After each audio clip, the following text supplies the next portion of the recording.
बिस्मिल्लाहिर्रहमानिर्रहीम।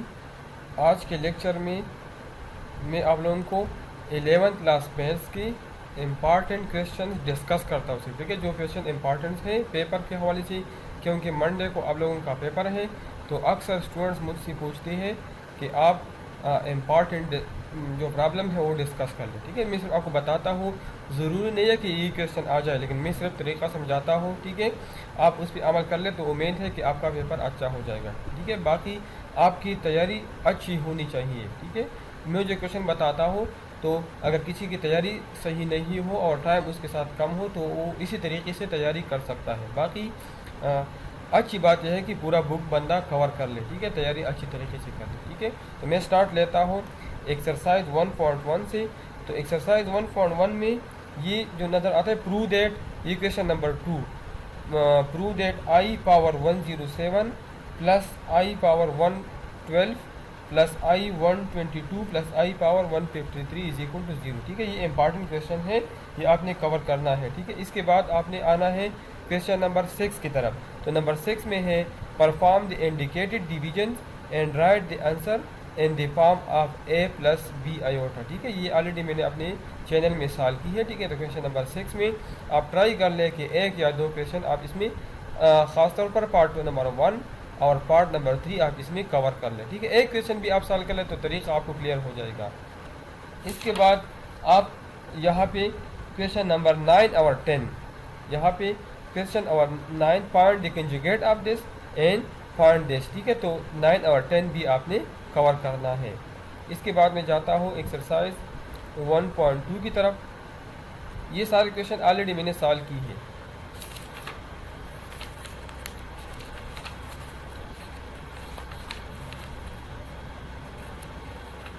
तो 1.2 ये हमारे साथ है पेज नंबर 18 पे। ठीक है, तो 1.2 में सबसे पहले आपने क्वेश्चन नंबर 5 कवर करना है। ठीक है, जो बहुत ज़्यादा इंपॉर्टेंट है। Let z1 is equal to 2 plus 4 iota and z2 is equal to 1 minus 3 iota, verify that. ये बहुत इंपॉर्टेंट है। ठीक है, इससे एक क्वेश्चन अक्सर आता है। ठीक, अक्सर पेपर में इससे एक क्वेश्चन आता है। ठीक है, इसी तरह क्वेश्चन 6 भी आपने कवर करना है। क्वेश्चन नंबर 6 भी आपने कवर करना है। ठीक है, 6 show that for all complex number. ठीक है, ये इंपॉर्टेंट है। क्वेश्चन नंबर 5 इंपॉर्टेंट है और क्वेश्चन नंबर 8, 5, 6 और 8। ठीक है, तो ये ऑलरेडी मैंने सॉल्व की है ये क्वेश्चन। ठीक है, तो ये 3 क्वेश्चन कम अज़ कम आपने कवर करना है। अच्छी बात तो ये कि आप सारे कवर कर लें। ठीक है, लेकिन इम्पॉर्टेंट मैं सिर्फ बताता हूँ। ठीक है, अब आप लोग आ जाइए पेज नंबर 24 पे, एक्सरसाइज 1.3 की तरफ। तो एक्सरसाइज 1.3 हमारे साथ ये है। इसमें हमारे साथ जो इम्पॉर्टेंट क्वेश्चन है वो क्वेश्चन नंबर 6 है, find the solution in the following equation. ठीक है, तो इसमें आपने कवर करना है नंबर 1 और नंबर 3। ठीक है, कम अज़ कम ये आपने कवर करना है। सही है, अब हम जाते हैं चैप्टर नंबर 2 की तरफ। चैप्टर नंबर 2 हमारे साथ मैट्रिसेस है। तो मैट्रिसेस में सबसे पहले मैं जनरल बताता हूँ कि आप लोगों ने जो क्रेमर रूल्स है या इन्वर्जन मेथड्स है या एक्लान और रिड्यूस एक्लान फॉर्म है, वो आपको आनी चाहिए। ठीक है, वो आपको पता होना चाहिए कि हमने एक्लान फॉर्म में आप कन्वर्ट, क्योंकि एक्लान फॉर्म, रिड्यूस एक्लान फॉर्म और क्रेमर रूल और इन्वर्जन मेथड, मतलब इससे क्वेश्चन ज़रूर आता है। अगर आपको ये चीज़ें आते हो तो आप मैट्रिसेस वाला क्वेश्चन कवर कर सकते हैं। तो अब मैं आता हूँ एक्सरसाइज 2.1 की तरफ, जो पेज नंबर 39 पे है।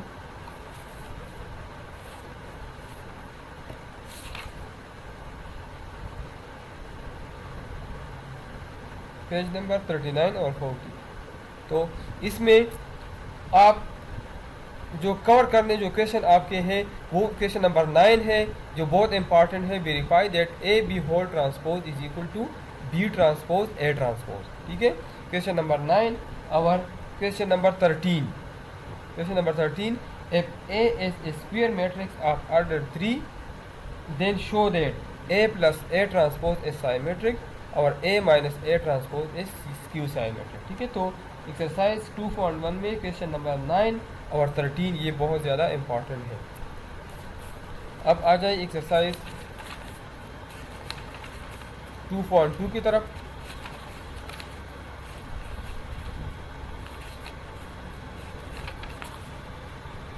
अब 2.2 से पहले प्रॉपर्टी ऑफ डिटर्मिनेंट्स है, ठीक है। तो प्रॉपर्टी ऑफ डिटर्मिनेंट 7 प्रॉपर्टीज़ है, तो ये प्रॉपर्टी आपको पता होना चाहिए, ठीक है, 7 प्रॉपर्टीज़, क्योंकि ये एक्सरसाइज पूरा इन प्रॉपर्टी पे होता है, ठीक है। इसमें अगर एक्सरसाइज 2.2 में अगर आप लोगों को प्रॉपर्टी ऑफ डिटर्मिनेंट मालूम हो तो मेरे ख्याल में फिर आपको मसला नहीं होगा। तो प्रॉपर्टी ऑफ डिटर्मिनेंट में क्वेश्चन नंबर 6 इंपॉर्टेंट है, क्वेश्चन नंबर 6, और इसके बाद क्वेश्चन नंबर 8, 9 और 10, ठीक है। क्वेश्चन नंबर 6 और फिर 8, 9 और 10, ये 4 क्वेश्चन इसमें इंपॉर्टेंट है जो आपने ज़रूर कवर करने हैं, ठीक है। अगर प्रॉपर्टी डिटरमिन आते हैं तो 6, 7, 8, 9, 6, 8, 9 और 10 ये सारे आप कवर कर सकते हैं, ठीक है। इसके बाद आप लोग आ जाइए क्वेश्चन नंबर एक्सरसाइज 2.3 की तरफ, जो है पेज 59 पे। तो पेज 59 की तरफ जाए, ये अपने साथ लिख ले, जो मैं बताता हूँ ये आप एक पेज पे अपने साथ लिख ले और फिर आप लोगों ने ये कवर करना है, ठीक है। मैंने आपको बताया था कि अगर आपको रिड्यूस एक्लान फॉर्म,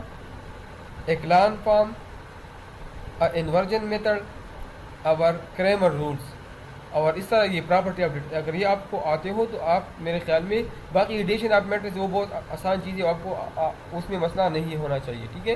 तो अगर ये आपको आता हो कि आप एक मैट्रिक्स को एक्लान फॉर्म में या रिड्यूस एक्लान फॉर्म में कन्वर्ट कर सकते हो, तो मेरे ख्याल में आप सारे, क्योंकि रैंक, अगर आप रैंक मालूम करते हैं तो इसके लिए भी आप मैट्रिक्स को एक्लान फॉर्म में कन्वर्ट करेंगे। एक्लान फॉर्म में अगर आप कन्वर्ट कर लें तो इसमें नॉन ज़ीरो रोज़, आपने एक मैट्रिक्स एक्लान फॉर्म में कन्वर्ट कर दिया तो नॉन ज़ीरो रोज़ उसका रैंक है। अगर 2 रोज़ नॉन ज़ीरो हो तो रैंक 2 होगा, अगर 3 रोज़ नॉन ज़ीरोज़ हो, मतलब इसमें कोई ज़ीरो, मतलब टोटल रोज़ ज़ीरो ना हो, तो मतलब इसका रैंक 3 होगा, ठीक है। अब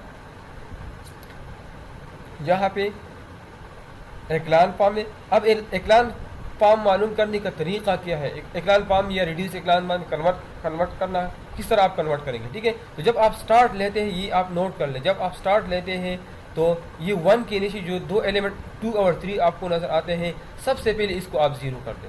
सबसे पहला काम ये है आपका, ये होगा कि सबसे पहले आपने इन दोनों को ज़ीरो करना है, ठीक है।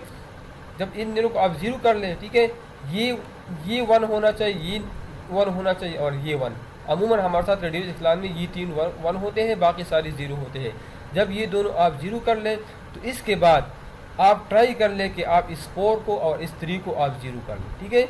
जब इसको आप 0 कर लें तो फिर आप यहाँ पे आ जाए, फिर आप इसमें इसको आप 0 कर सकते। स्टार्ट आप ले लें इन दोनों से। कि सबसे पहला काम आप एक्लान फॉर्म में या रिड्यूस एक्लान फॉर्म में अगर आप कन्वर्ट करते हो तो आपने सबसे पहले इनको, ये 2 क्वेश्चन आपने, ये 2 एलिमेंट आपने 0 करने हैं। इसके बाद आपने 4 और 3 0 करने हैं। इसके बाद आपने 4 और -5, ठीक है। तो आप कोशिश कर ले कि तरीका फॉलो कर ले, तो एक्लान फॉर्म रिड्यूस एक्लान मुश्किल नहीं है, इसलिए मैंने प्रॉब्लम सॉल्व की। और रैंक ऑफ मैट्रिक्स मैंने आपको बताया कि रैंक ऑफ मैट्रिक्स आसान है, एक्लान फॉर्म में कन्वर्ट कर ले, जितनी नॉन ज़ीरो रोज़ हो वो उसका रैंक होगा, ठीक है। तो इसमें क्वेश्चन नंबर 1 और क्वेश्चन नंबर 4 इस एक्सरसाइज में आपके लिए बहुत इंपॉर्टेंट है। अब मैं जाता हूँ एक्सरसाइज 2.4 की तरफ। तो 2.4 है पेज नंबर 73 पे।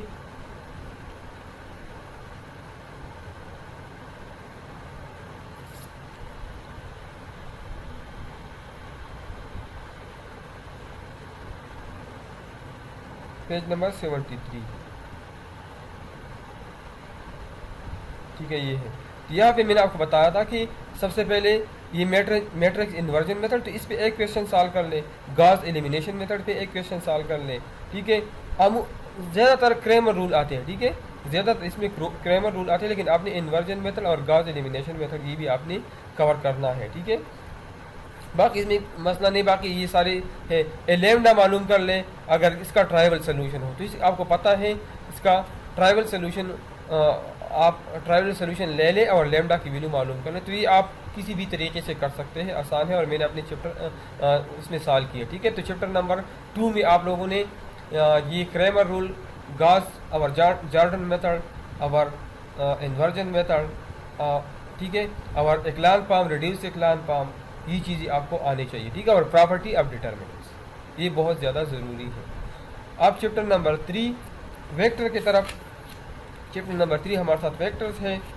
वेक्टर की एमसीक्यूज़ मैंने सॉल्व भी की है, ठीक है। इंट्रोडक्शन के लिए जो इम्पॉर्टेंट है उसमें मैंने क्योंकि इसमें बहुत ज़्यादा एमसीक्यूज़ आते हैं चैप्टर नंबर 3 वेक्टर से, ठीक है। और ये फिजिक्स से भी रिलेटेड अगर आप ये सीख लें तो आपका फिजिक्स वाला पोर्शन भी कवर हो जाएगा, ठीक है। तो इसमें एक्सरसाइज 3.1 तो आसान है, इसमें तो मेरे ख्याल में कुछ मसला नहीं होना चाहिए। मैं जाता हूँ एक्सरसाइज 3.2 की तरफ। तो 3.2 है पेज नंबर 96 पे। तो मैं जाता हूँ पेज नंबर 96 की तरफ।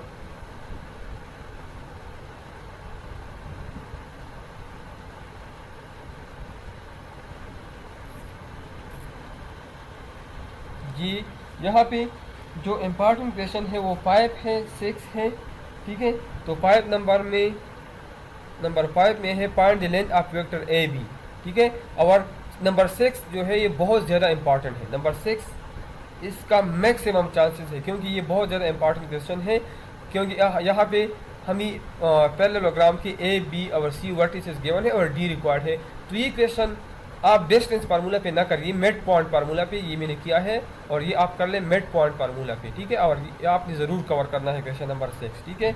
और इसके अलावा क्वेश्चन नंबर 10 भी आपने कवर करना है, ठीक है। और क्वेश्चन नंबर 14, 10 और 14 ये आपने कवर करना है, ठीक है। तो इसमें 4 क्वेश्चन है, क्वेश्चन नंबर 5, 6, 10 और 14, ठीक है। अब मैं आगे जाता हूँ एक्सरसाइज 3.3 की तरफ। तो एक्सरसाइज 3.3 ये है पेज नंबर 105 पे,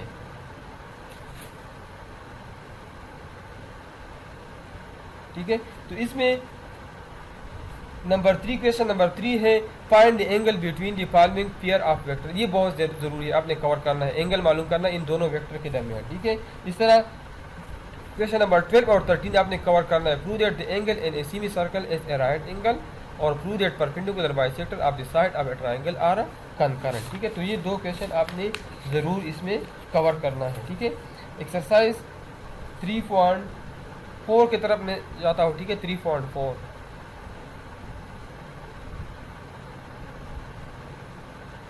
तो 3.4 में एक आपने क्वेश्चन नंबर 3 और 6 ये इम्पॉर्टेंट है, ठीक है। क्वेश्चन नंबर 3 हमारे साथ है find a unit vector and as the orthogonal to the given 2 vector, ठीक है। यूनिट वेक्टर मालूम करना है।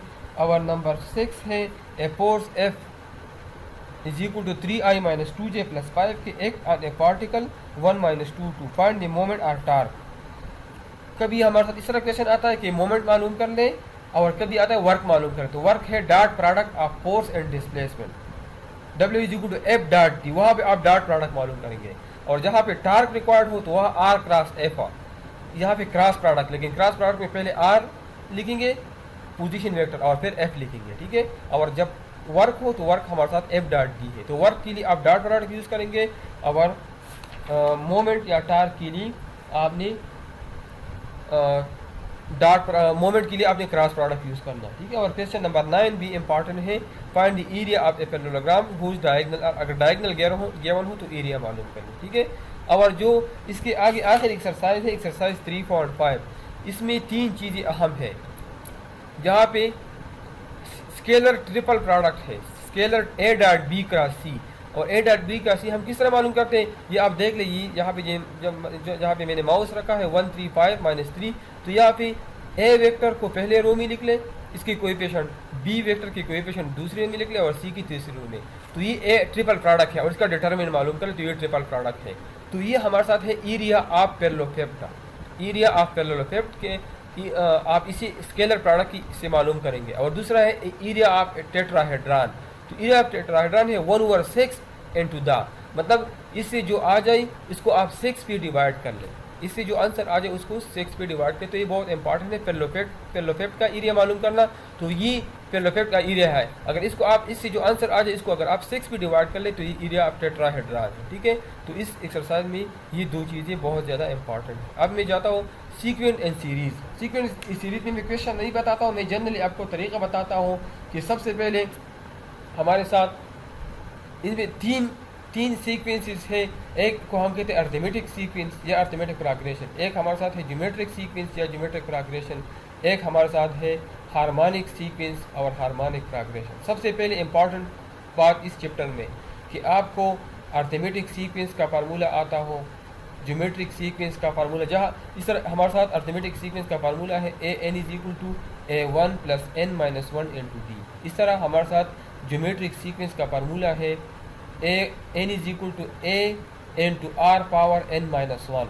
इस तरह हमारे साथ हार्मोनिक सीक्वेंस जो है वो अर्थमेटिक मीन का रेसिप्रोकल है, हार्मोनिक और अर्थमेटिक का एक दूसरे के रेसिप्रोकल है। सबसे पहले पॉइंट, आपको अर्थमेटिक सीक्वेंस, ज्योमेट्रिक सीक्वेंस और हार्मोनिक सीक्वेंस का फार्मूला आना चाहिए। दूसरी बात, आपको अर्थमेटिक मीन, ज्योमेट्रिक मीन और हार्मोनिक मीन का फार्मूला आना चाहिए। तीसरा, अर्थमेटिक सीरीज़, ज्योमेट्रिक सीरीज़ और हार्मोनिक सीरीज़ की फार्मूले आपको आनी चाहिए। Arithmetic sequence, geometric sequence, harmonic sequence, arithmetic mean, geometric mean, harmonic mean, arithmetic series, geometric series और हार्मोनिक सीरीज़, ठीक है। और दूसरी इंपॉर्टेंट पॉइंट इसमें कि कभी कभार आता है कि एक अर्थमेटिक मीन मालूम कर ले बिटवीन टू नंबर, कभी कभार आता है 2 या 3 अर्थमेटिक मीन मालूम कर ले बिटवीन 2 और 3 नंबर। तो ये आपको पता होना चाहिए कि अगर एक मालूम करना हो किस तरह मालूम करूँगा, अगर 2 या 3 या 4 मालूम करना हो तो किस तरह मालूम करूँगा। और इसमें एक और 3 क्वेश्चन है जो बहुत ज़्यादा इम्पॉर्टेंट है, वो मैं आपको बताता हूँ, ठीक है। वो एक्सरसाइज मेरे ख्याल में 4.4 में, ठीक है। ये है पेज नंबर 140, पेज नंबर 140 में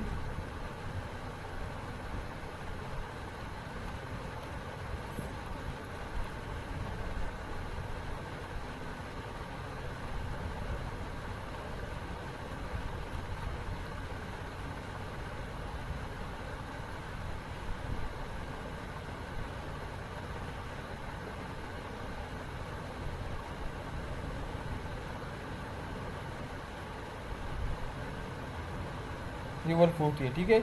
इसमें यहाँ पे ये क्वेश्चन नंबर 12 देख ले, for what value of n an+1 + bn+1 divide by an+bn is the geometric mean between a and b, ठीक है। तो ये ज्योमेट्रिक मीन के है। इसी तरह क्वेश्चन अर्थमेटिक मीन के लिए भी है, n मालूम करना है, और इसी तरह हार्मोनिक मीन के लिए भी है। तो ये 3 क्वेश्चन आपने ज़रूर कवर करने हैं, और इससे अक्सर पेपर में एक क्वेश्चन आया है, ठीक है, कि n मालूम कर लें अगर an+1 + bn+1 divide by an+1 geometric mean हो, ठीक है। तो ये ज्योमेट्रिक मीन के लिए भी है, ये अर्थमेटिक मीन के लिए भी है, और ये हार्मोनिक मीन के लिए भी है। तो इसको आपने ज़रूर कवर करने हैं, जो फार्मूले मैंने आपको बताया दी वो आपने कवर करने हैं, ठीक है, इस चैप्टर में। अब मैं नेक्स्ट चैप्टर में जाता हूँ, सीक्वेंस और सीरीज़ के बाद जो चैप्टर है पेज नंबर 159, या मैं जाता हूँ पेज नंबर 164 की तरफ।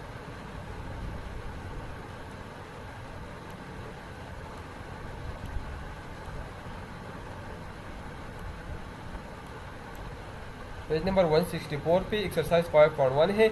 यहाँ पे ये हमारे साथ चैप्टर है मिससेलेनियस सीरीज़ है, तो इसमें सम मालूम करना है, ठीक है। तो ये एक्सरसाइज 5.1 है, इसी से आता है शॉर्ट क्वेश्चन में, ये लॉन्ग क्वेश्चन में नहीं आता, ये अक्सर शॉर्ट क्वेश्चन में आता है। तो ये सम मालूम करना बहुत आसान है, तरीक़ा मैंने सिखाया है, ठीक है। और ये जो 2021 या 2020 का पेपर है जो मैंने साल की उसकी उनमें भी एक क्वेश्चन यहाँ से आया है, ठीक है। और बाकी इस चैप्टर में सारे सम मालूम करना है, ठीक है। ये इतना इंपॉर्टेंट नहीं है, बस सिर्फ शॉर्ट क्वेश्चन के लिए अहम है, ठीक है। ये आपने कवर करना है शॉर्ट क्वेश्चन के लिए, ठीक है। और इसके बाद जो चैप्टर है वो हमारे साथ है permutation, combination and probability.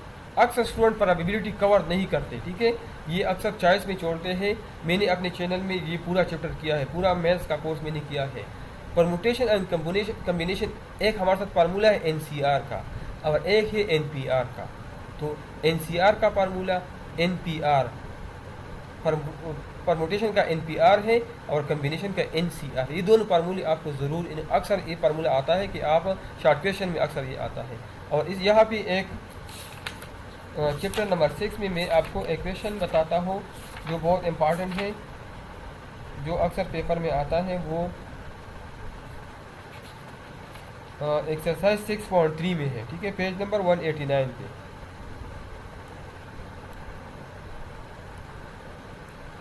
Page number 189 पे है।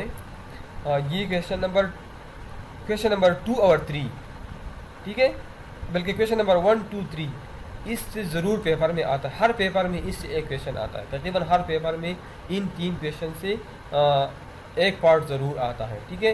तो ये आपने कवर करना है, और इसके अलावा NCR और NCR का फार्मूला आपको आनी चाहिए, ठीक है, इस चैप्टर से। बाकी अगर किसी ने ये चैप्टर कवर किया हो अच्छी बात है, कवर नहीं किया हो तो एक दिन में तो नहीं होता, क्योंकि मंडे को आपका पेपर है, ठीक है, तो इसमें इतना काफ़ी है। इसके बाद मैथमेटिकल इंडक्शन है, पेज नंबर 205 पे।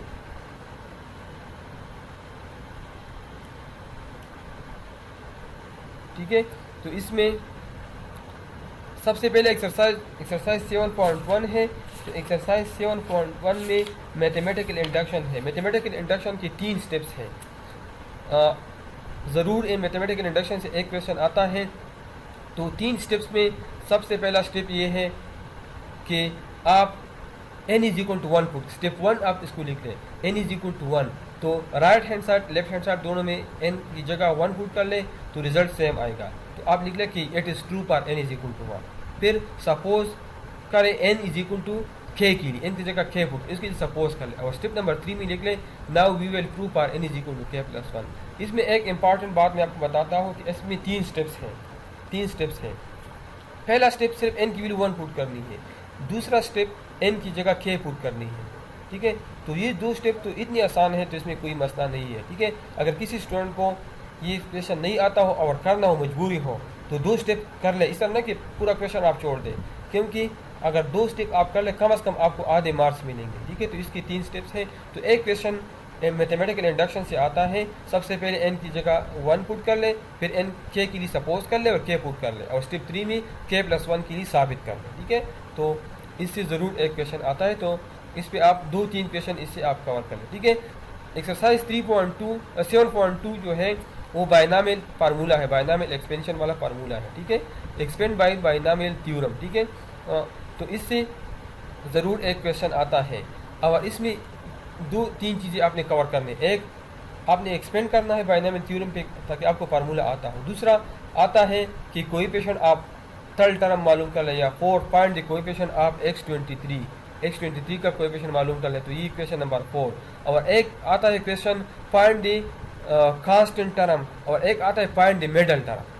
तो इसमें ये चीज़ कवर करनी, एक बायनॉमियल एक्सपेंशन वाला फार्मूला आपको आता हो, दूसरा आपने वो कवर करना है, मिडल टर्म आप मालूम कर सकते हैं, या कांस्टेंट टर्म, आप कांस्टेंट मतलब जिसमें x ना हो, ठीक है। और एक कि आपसे रिक्वायर्ड x23 का कोएफिशिएंट मालूम कर, इस तरह, ठीक है। तो आपने बायनॉमियल में ये चीज़ें कवर करनी है, ठीक है। इसके बाद मैं जाता हूँ चैप्टर नंबर 8 की तरफ। तो चैप्टर नंबर 8 हमारे साथ है function and graphs. Function and graph में आपको डोमेन और रेंज आता है। डोमेन और रेंज बहुत आसान है, मैंने ऑलरेडी एक्सप्लेन की है। डोमेन और रेंज आपको आनी चाहिए, ठीक है। और इसके अलावा इसमें ग्राफ ड्रा करना बहुत आसान है। x की वैल्यू पुट कर ले, y की वैल्यू आ जाएगी, ठीक है। तो 10 या 12 वैल्यू ले ले और इससे आप ग्राफ ड्रा करें, ठीक है। तो ये बिल्कुल आसान है। तो इसमें आपको डोमेन और रेंज आनी चाहिए चैप्टर नंबर 8 में, और ग्राफ ड्रा करने का तरीका आपको आनी चाहिए, ठीक है, चैप्टर नंबर 8 में, ठीक है। चैप्टर नंबर 9 है लीनियर प्रोग्रामिंग। तो लीनियर प्रोग्रामिंग में 2 चीज़ें हैं। नंबर 1 ग्राफ ड्रा करना, कि आप ग्राफ ड्रा कर सकते। नंबर 2 सलूशन मालूम करना। तो सलूशन का तरीका मैंने सिखाया है कि एक लाइन हम ड्रा करते हैं सलूशन के लिए, और उस लाइन फिर हम चेक करते हैं कि ऑरिजिन के साइड पे है या ऑरिजिन की दूसरे साइड पे। तरीका मैंने इस पर मैंने एग्जांपल क्वेश्चन सॉल्व की है, ठीक है। तो अभी देख ली यहाँ पे sketch the graph of the given function, graph draw करना है, ठीक है। और इसमें मैं जाता हूँ आगे एक्सरसाइज की तरफ।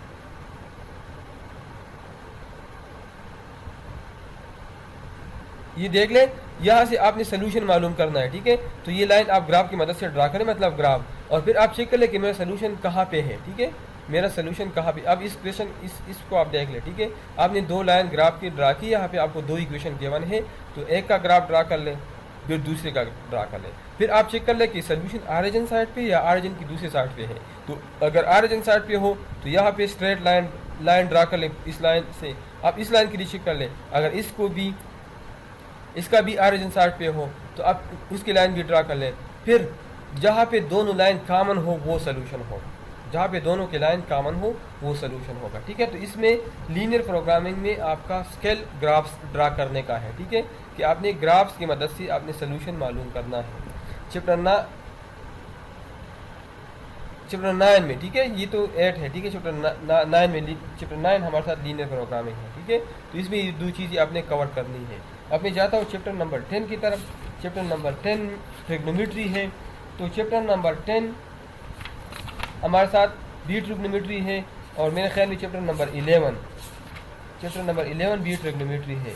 तो चैप्टर नंबर 10 और 11 में ट्रिग्नोमेट्री की मुख्तलिफ फार्मूले है, जिसका साइन अल्फ़ा प्लस बीटा है, साइन अल्फ़ा माइनस बीटा है, काज अल्फ़ा प्लस बीटा है, काज अल्फ़ा माइनस बीटा है।